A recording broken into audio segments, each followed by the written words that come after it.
And good morning, evening, afternoon, wherever you are in the world. This is Harrison Smith with another episode of Cinema, and it's all brought to you by Dark Matter TV. Dark Matter TV is a streaming platform where you can find not just current genre entertainment in horror, sci-fi, thriller, and action, but also classic content that takes you back to the great old days of late night cable and finding those cult and classic films that they just don't make anymore. Available for download on Android or Apple, or visit darkmattertv.com. It's free, it's fun, and it's gonna grow. This is an episode that could run a little long. At the start of this recording, I might break it into two parts. We'll see how it goes and how long this thing runs. I wanted to address the recent headlines that once again embrace fear-mongering and the scream that the sky is falling over theatrical exhibition when it comes to such films as Godzilla vs. Kong and some of the bigger blockbusters that were announced to be heading toward HBO Max for release coming this spring. And in addition, simulcast, they'd be showing in theaters as well too. And you've got people saying, well, this is it. This is the way it all ends. Going to the movies, the way that we've gone to the movies, it's all over. Theatrical exhibition is in its death throes, and that's it. It's all over. I don't believe that. And this is more than COVID-19. From having a long history in theatrical exhibition, I'm going to get into all of this and support my statement that theaters and theatrical release, they've been in trouble for a long time, long before a pandemic and COVID-19. So I'm going to examine that and then come out on the other side to say that I don't think this virus and this pandemic is going to end things the way that we know it. I just firmly do not believe that. And I'm going to support why. But first, here is a brief history of theatrical exhibition. One of the first theatrical showings, if not the first theatrical showing, was in 1894 in America. And the owner of the film, it was a girl dancing, a silent film of girl dancing, was shown to reporters. And the owner was Charles Jenkins. And he called his projector a phantoscope. And then this Jenkins guy sold everything over to Thomas Edison, who promptly renamed everything the Vitaphone. Now, Edison opened his first official movie theater in Buffalo, New York. And then the first official permanent movie theater opened in 1902 in Los Angeles. And I believe it showed a 12-minute film. And most of you, or some of you might know, it was called The Great Train Robbery. Now, again, it was 12 minutes long.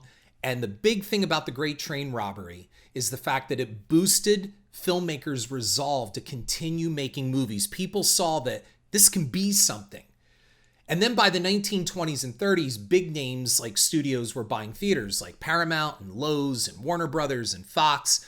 And these giants dominated the business until there was an antitrust ruling that came out of the U.S. Supreme Court right at the end of the 40s, around 1948. So then through the 50s and through the 80s, movie theaters dominated America's thirst for entertainment. This is what we did. We went to the movies, and the movies are a night out, and it's a place to go, and it's a social thing. It's a big deal to go to the movies. You pack the family up, and whether it's a drive-in, like in the 50s when drive-ins started, and some of you may even know that your parents put you in trunks and hid you so they didn't have to pay that extra admission fee. It created an American ideal. So the movies, whether drive-ins or in a theater, became a night out. And while the movies are popular today, we're excluding the pandemic, modern technology, as most of us know, also the start of cable television and playing feature movies on cable TV, and then the expansion of home theater systems into true home theater systems where you can now, through projection or even LED screens, have up to 100 inches on the wall for a screen and bigger. It's made going to the theater less popular because it's made watching movies very, very convenient. And we're going to get into all of this. This is just kind of the highlight of all of this. So can theaters go away? The truth is that the theater experience model was broken. I'm telling you, it was broken before COVID. And I know this because I ran a multiplex theater for a major chain for 8 years. And then I worked as an usher and then an assistant manager in the mid to late 80s for another major chain that was absorbed. So I've watched theatrical distribution change and go from privately owned chains to absorbed by bigger chains. We have a lot of issues to go over here, and there was a very cynical attitude in running a theater chain. When I started as an usher in 1983, I believe it was, I worked for a company called Music Makers Theaters, and I've even tried to find their logo online or even one of their intros, and I can't find it. I don't know how long Music Makers was in business, but they sold out eventually to Lowe's Theaters, and then Lowe's sold over to Sony, and then the whole thing, I think, was absorbed by AMC or Cinemark, and you see what I mean? It's like Pac-Man. They just keep gobbling things up. But I watched as theatrical exhibition changed because I started working the summer before the big 1984 season, and that was the 84 season of Gremlins and Ghostbusters and Star Trek 3 and The Karate Kid, and it can just go on and on and on, The Last Starfighter and yada, yada, yada. I watched as if you wanted to see these movies, you had to go to the theaters to see them, and most of all, experience them. Now, downtown, we had an old theater that used to be the only theater in town. It was called the Sherman, and that was a theater palace. And that was a difference between a multiplex and a theater palace, because even though by the time I was old enough to start seeing movies at the Sherman, that theater palace had started decaying. So what was once a regal place to go see movies, we're talking the big opulent curtains on the side of the theater and very fine architecture and beautiful carpeting in the aisles and plush seats, well, they had fallen in disrepair over the years. And by the time the late 70s and 80s rolled around and multiplexes started coming in, they changed the way that we were watching movies. And people were no longer coming to small theater palaces or single screen theaters. They were going to multiplexes with gigantic concession areas and huge lobbies. And we could now move large volumes of people through that lobby into the theater, get them out, and show that movie 7-8 times a day if you had to, depending on running time. So the attitude and the way that we started watching movies, or the way we were watching movies, that changed. And it changed from an experience where some of you may be old enough listening this can remember a time when you went to the movies, it was an all-day affair. This is all about defining the movie-going experience. It was a date night. It was a night out. Memories were made. Make-out sessions in the back rows. All of that kind of cool stuff. And I've talked about this on this podcast before, of experiencing Jaws both in the theater and in the drive-in in its 1980 re-release. That was an entirely different experience than watching it on cable or watching it on VHS, DVD. And you know what? No matter how beautiful the transfers are and how big the screens get at home, it's not the same as sharing this experience with a gigantic audience and listening to 200, 300 people and up all laugh at the same time, applaud. I remember seeing Superman 2 with Christopher Reeve in 1981, in the summer of 1981.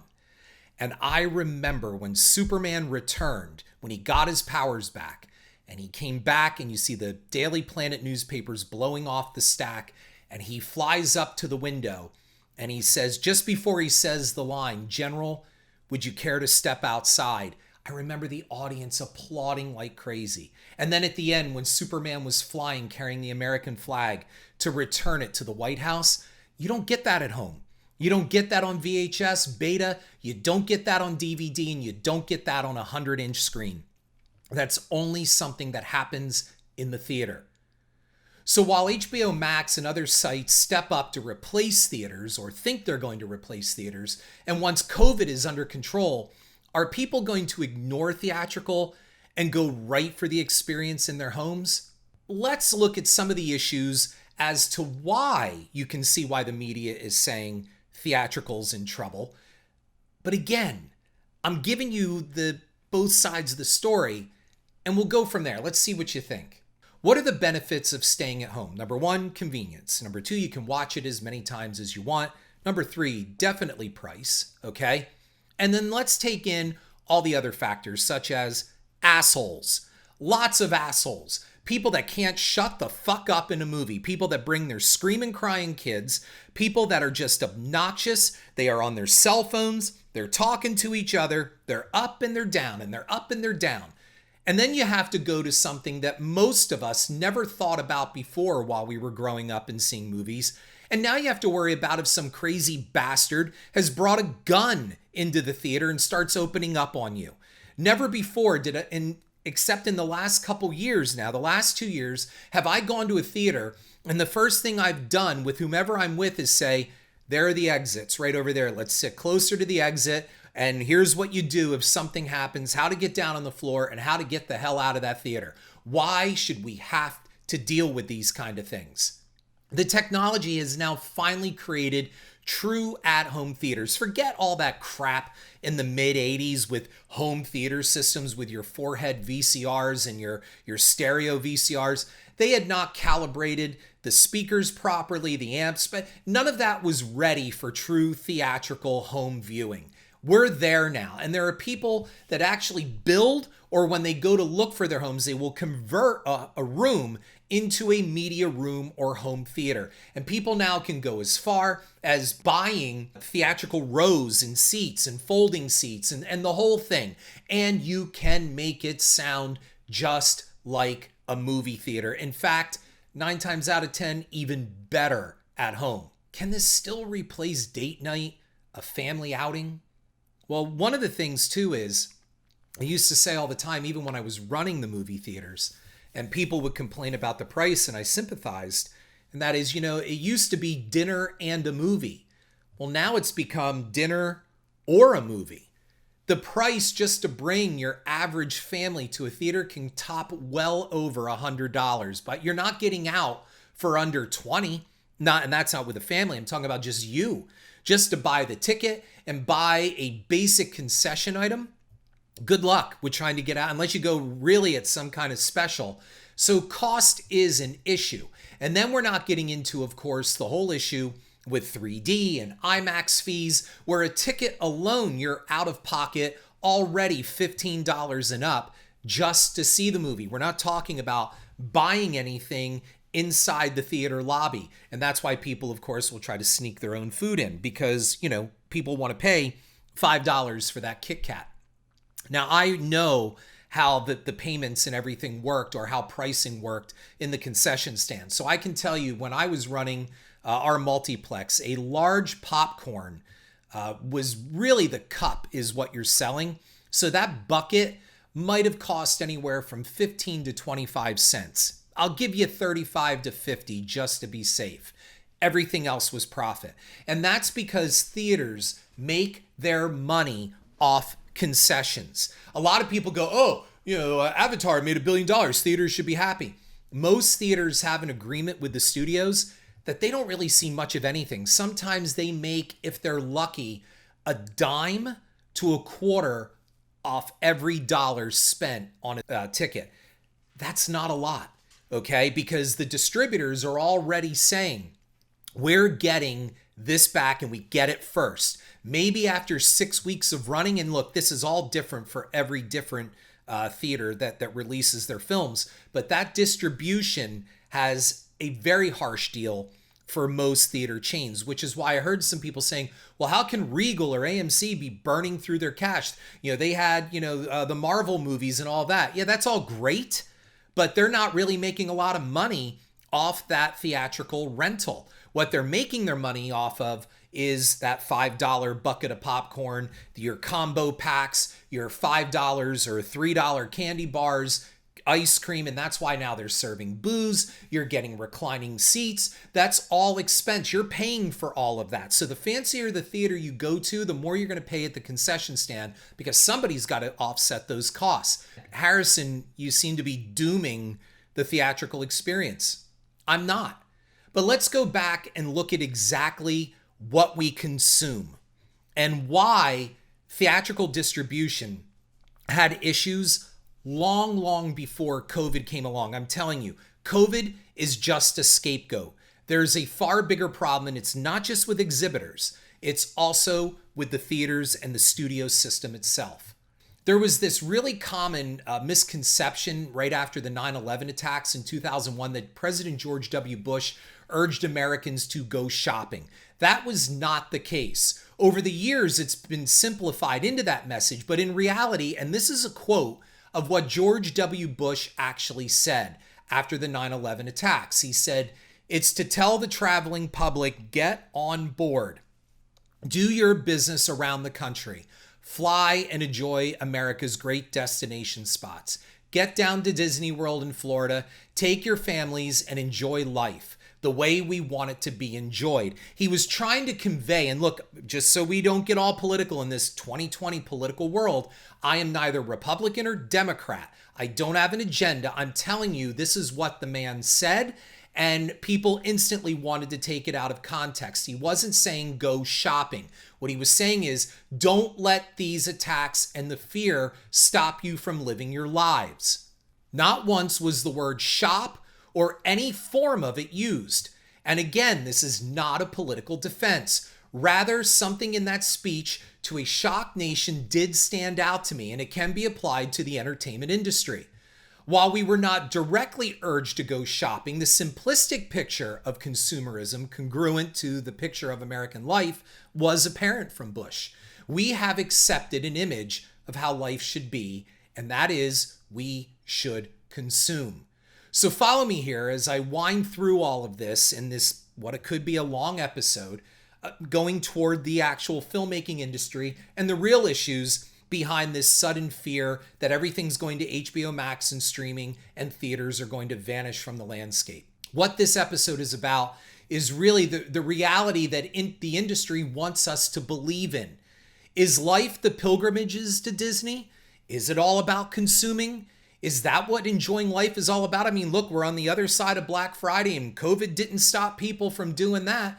And it's not stopping people from getting out in the malls and shopping. They'll run the risk of going into the ICU. So this goes the same for film. Is a good film all about updating? What do we really need to enjoy a movie? And can COVID and a pandemic take that away from us? So let's look at the concept of saturation. We are born. Almost instantly, we are barraged by commercials and media. We accept the mindset that our children must have name brand clothing. They have to be fed on the latest fad diet and marketed to their respective genders in a media-driven message that simultaneously says we should strive for gender neutrality. Don't you love the hypocrisy of all this? Our perceptions of the world are almost instantly shaped. And then television. Television and online viewing assaults the young with images of vapid, smart-mouthed, androgynous, and tarted-up tweens decked in the latest products. In between programming is product porn, which, toys and other items marketed with an image of wealthy children barkers and shills, and dolls like Bratz and Monster High and Twinkle Toes do more to entice pedophiles than their child targets and the parents that must get them. I do believe that. I mean, look at this shit. Again, all of this is marketed by shiny, happy children who hail from plenty of money with comfortable lives and a 30-second sensory assault. This doesn't include the majority of junk food ads on a kid outlet like even Nickelodeon. Count how many junk food ads are on these commercials. It's all about what's cool and now and the illusion of knowing more than what you really do. So by the time school starts, children are classified and tracked, even though your school claims that they aren't. They are. Any children showing the slightest deviation from the norm, questioning the system, showing boredom for the anticipated education. They're all told they have learning disabilities and a host of attention deficit disorders that can be alleviated by a bevy of medications that the pharmaceutical industries are more than happy to dispense to you. ADD, ADHD, SD, AADD, the list fucking goes on. Outside the scope of this podcast, we have social anxiety disorders, various depressions, and other mental disorders that paint a picture of a strung out young adult population unable to cope. Harrison, where are you going with all this? What does this have to do with streaming to HBO Max? Stay with me. The internet then dovetails with the attention deficit issue and further immediate gratification. Don't buy films, download them, and don't wait for them to be released. Pirate advance copies to see it right away. Consume every leak, consume every spoiler, sneak peek, leaked footage, thus eroding the anticipation for a film and its ability to be an event or something special. And that goes also for trailer analyses. Let's break down a trailer. For example, Godzilla vs. Kong, they gave some kind of leaked footage from a Brazilian Comic-Con, and it shows the total of maybe 10 seconds of new footage of Godzilla swimming underwater and Kong yelling. It looks like he's standing aboard that aircraft carrier thing, and he's got a collar around his neck. Jesus Christ, somebody devoted 30 minutes to the analysis of this. Come on, man, just enjoy the shit. Why do we got to analyze this all the time and break it down frame per frame per frame? And the chances are pretty good you're wrong anyway. Then this internet attitude also adds to, don't watch full films. Click on YouTube and watch clips from films, giving the illusion one has watched the full film, hit that 30-second or that 10-second skip ahead. One no longer has time to watch full movies. And now you've got sites that break a feature film down or create a feature film in 10-minute increments.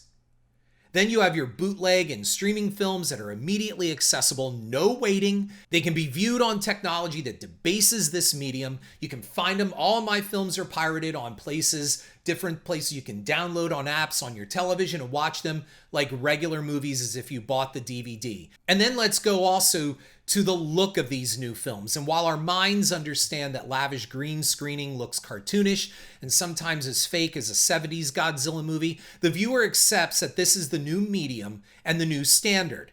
Some films were not meant to be watched on tiny tablet and mobile screens, let alone wide TVs at home. A byproduct in thinking is that movies are simply made with the click of a mouse and software. They aren't art. That's the common misconception. They're product to be consumed. Disney World is not so much an amusement park, but rather a three-dimensional commercial. There's this new perception by a new generation. Black and white films are old and boring, and long movies, and I'm putting them in quotes, put the word long in quotes, well, they're boring too. Anything over 2 years now is old and is dated. The film industry adjusted slowly to this new consumer. As the millennials came into their own and Generation Z came onto the horizon, well, we entered into a world of remakes and reboots and reimaginings. The new generation's world was already structured for pure consumerism. Movies were no longer events that made a summer magical or defined a decade or even brought a message. The industry adjusted to make them pure, consumable product that, like the auto industry, could be updated into better models and lines every year. So the 1980s saw the rise of the VCR as the cable industry blanketed the country and studios joined to rush to get their films out onto cassette. I've talked about this before on a previous podcast. And now that allowed the consumer to directly control their own viewings. The consumer technology sector responded with new TVs, giant screens, projectors, new and bigger picture tubes, and before the microchip and LED revolution coming in less than 2 decades, everything was changing. Home theater systems started popping up. I worked at a video rental store in 1984 and personally helped install dozens of surround sound big screen systems in giant homes and 2-bedroom trailers. The movie theater was relocated to the living room in the form of 4-head VCRs, projection televisions, and speakers dotting walls. But did that really stop going to the movies? Look, I'll argue studios made a major mistake, and I've said this before, in releasing certain films to home video. As films are selected for historical preservation by our federal government, I contest particular films were meant for the big screen only and were compromised by their home video and TV releases. This is really no different than the argument against colorization of black and white films, which started in the 1980s, I believe. Some films were specifically shot in black and white. They were done that way for a reason by the director. When colored by computers, they lose their impact, their contrast, their shadings, and even whole inferences and subtext and all that kind of meaning are lost through that colorization process. Alfred Hitchcock deliberately shot Psycho in black and white. It was a choice. While fans would argue coloring Psycho would be blasphemous, I would go as far as to call it criminal and a crime against art itself it's a form of cultural vandalism. Frankenstein was shot in black and white. The monster's makeup was created to facilitate this artistic choice among many others. While Karloff was indeed made up in greenish makeup, it was to create a grayish, muted pallor to the monster in black and white film. When colorized, the makeup is restored to green, thus giving a comical, cartoonish effect, diminishing the impact of the film and Karloff's magnificent performance. And as I talked about in my other previous podcasts on Jaws 2, Jaws 2 was not the first sequel. As long as there have been films, there have been sequels. You can look at the Thin Man series, the Bowery Boys, and even, look at even Hammer's Dracula films and Universal's Monsters. Yes, books and even songs have sequels, but film sequels are the most interesting, and they're the most accessible to mainstream consumer society. I don't want to repeat my entire Jaws 2 episode here, but Jaws 2 was made for the sole purpose of cashing in on the industry-changing success of Jaws, because that movie, Jaws, was the definitive shark movie that changed the way films were made and released. It created the summer blockbuster and tentpole mentality. Jaws' impact on the American film industry and audiences cannot be underestimated. Entire industries sprouted up around Jaws 2, trading cards and coloring books and models and candies and posters, clothing, toys, all of it catching its predecessor's wave. However, it was Star Wars and its merchandising that not only again changed filmmaking and viewing, but merchandising itself. George Lucas built his empire on toys, and the universe was never the same. Look, sequels caught fire, and suddenly every studio was looking for its own franchise. The original 1975 Jaws was never meant to have a sequel, let alone become a series of films that clearly illustrates the law of diminishing returns. The same was said of Psycho, yet by the 1980s, a sequel to the venerated horror film was in the works. Roy Scheider came back as Chief Brody in Jaws 2, and he had once said that he didn't think there was anything wrong with a sequel and a story that gives people a good time, and this is affable enough. However, behind the scenes, Scheider was forced into playing Chief Brody again because of a legal issue with Universal Studios. Brody returned with his own gun to his own head. Scheider later stated that Jaws 2 was a contractual fulfillment and not much more. He also made sure to be busy in 1982 filming Blue Thunder to prevent any approach to returning for Jaws 3. And Anthony Perkins at first resisted reprising the role of Norman Bates. The role of the murderous mama's boy defined him. It made him a star, but he never shook it. Universal floated the idea of a sequel 22 years after the first film, and Perkins respectfully declined. But Friday the 13th was up to its third installment, and Universal wanted its own slasher franchise. When the studio hinted they would make the film without him, possibly using Christopher Walken as Norman Bates, Perkins had a change of heart with Psycho 2. Even small horror films that made big money like Halloween were seen as franchise potential. And while John Carpenter clearly intended for his 1978 masterpiece to be a standalone picture, Universal again had other plans. Halloween 2, 1981 led to a slew of inferior sequels and presently 2 remakes. Other films like The Omen, The Exorcist, Friday the 13th, well, as we all know, they bore sequels, and some with mixed success or even outright failure. I mean, The Exorcist 2 makes my top 5 list of worst movies of all time. However, I think by now, if you've been listening to me all this time, you know what I think is my number 1 worst all-time film, and that is Jaws: The Revenge. Sequels did not have to be good. They were created to bring in money on a tried and true product. Give the people more of the same. It was a simple formula, and one that studio accountants could almost rely on as a magic algorithm. It wasn't foolproof, but a sequel to a successful picture mitigated a certain amount of financial risk and exposure. Now, are you staying with me? Because I'm going to get to this whole connection between the theatrical experience and releasing films on streaming and HBO Max and the like. The next step in the evolution of consumer cinema, that's cinema, my cinema, CYNEMA, was George Lucas's 90s touching up. Remember the touch-up of his original Star Wars trilogy, the special editions.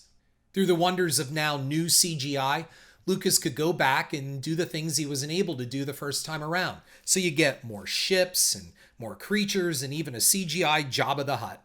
Lucas could literally milk his audiences several times by offering a new Coke and a classic Coke type of home video release. You can get the versions of the 3 films you grew up with in their original theatrical release form, or get the enhanced versions with all the new bells and whistles and even Hayden Christensen digitally added at the conclusion of Return of the Jedi to fit the canon of that prequel trilogy. In essence, this was the 90s answer to colorization, in my opinion. With new digital technology, you could go back and fix whatever you didn't like about previous films and release them in theaters, which gets people to come back to the theaters. Unlike colorization, this new tool also allowed dangerous possibilities for censorship and Orwellian cultural revision. Now you can go back. If anything becomes offensive, you can paint it out. You can erase it, just like that, as if Joseph Stalin became George Lucas. Find something politically incorrect? Well, you could now erase anything offensive. Lucas went back and fiddled with the whole Greedo shot first debate, irking fans all over the world. The bottom line was the bottom line. The remastered releases in 3D were a cash cow for Lucasfilm. The irony is that studios could have reaped easy profits re-releasing a number of their event motion pictures every so many years with very little cash outlay. Now they were all in the home video graveyard. Star Wars had the power of industrial light and magic to revamp the effects and remaster it into 3D. For a while there, if you remember, there were scary rumors that Spielberg was planning a 40th reissue of Jaws with a digitally created shark that would mat out the original mechanical Bruce. Altering original films for the sake of fixing them implies that they were not good enough to begin with, or somehow substandard. It takes away the appreciation for the art and work done by the original artists. To replace Bruce the mechanical shark with a CGI one just because it would look more real is not just an insult, it is vandalism. Unfortunately, it also sends a dangerous message to the audience. Nothing is worthwhile because it can simply be altered or changed. Instead of asking an audience to appreciate the perfect dialogue and character development of Jaws, the act of remastering puts the focus on the superficial and debases the impact of the original film. The message is clear. Jaws is substandard, and we want to fix it for you. Spielberg already made waves by digitally messing with his alien classic E.T. the Extraterrestrial. You remember that? He had his tech wizards erase the guns from FBI hands and replace them with walkie-talkies to make the film more family-friendly. Fortunately, it was mostly received with scorn and derision, as it should have been.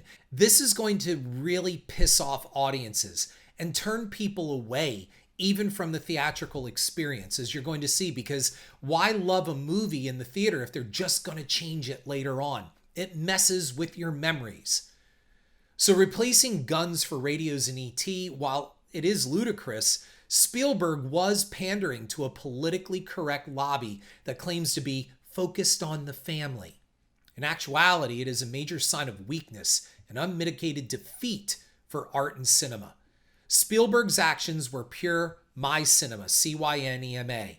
He made a seamless film and utilized his resources properly. Now he was going back and cynically changing things to appease for the sake of more dollars spent on his movie.